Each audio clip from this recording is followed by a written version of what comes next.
This holiday season, for most of us, this year is bittersweet. A time spent with family and loved ones, to give thanks for a bountiful year and the blessings we've received.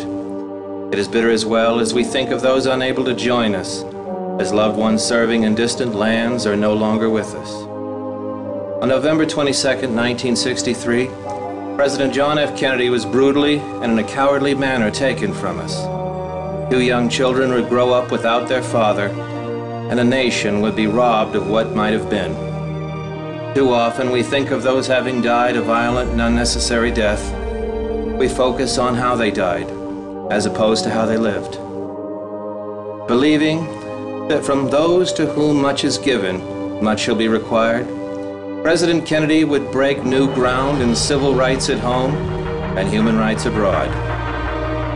Among his many accomplishments, these included the space race, as well as winning approval for the Peace Corps and the Alliance for Progress. I believe that this nation should commit itself to achieving the goal, before this decade is out, of landing a man on the moon and returning him safely to the earth.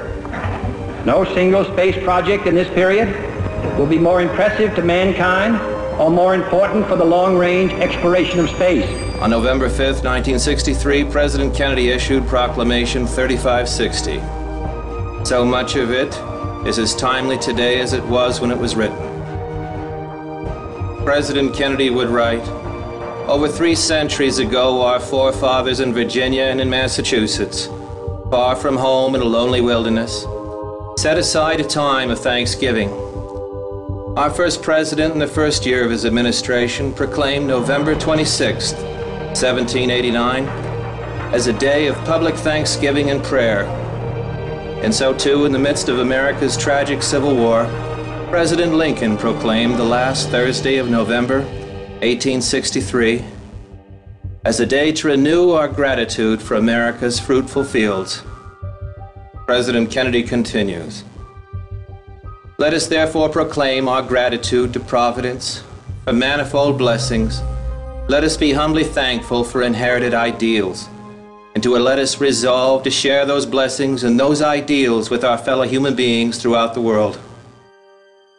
Now, therefore, I, John F. Kennedy, do hereby proclaim Thursday, November 28th, 1963, as a day of national thanksgiving. From Transit TV and all of our families to yours, we wish you a happy and meaningful holiday season. From Transit TV, I'm Tom Davis."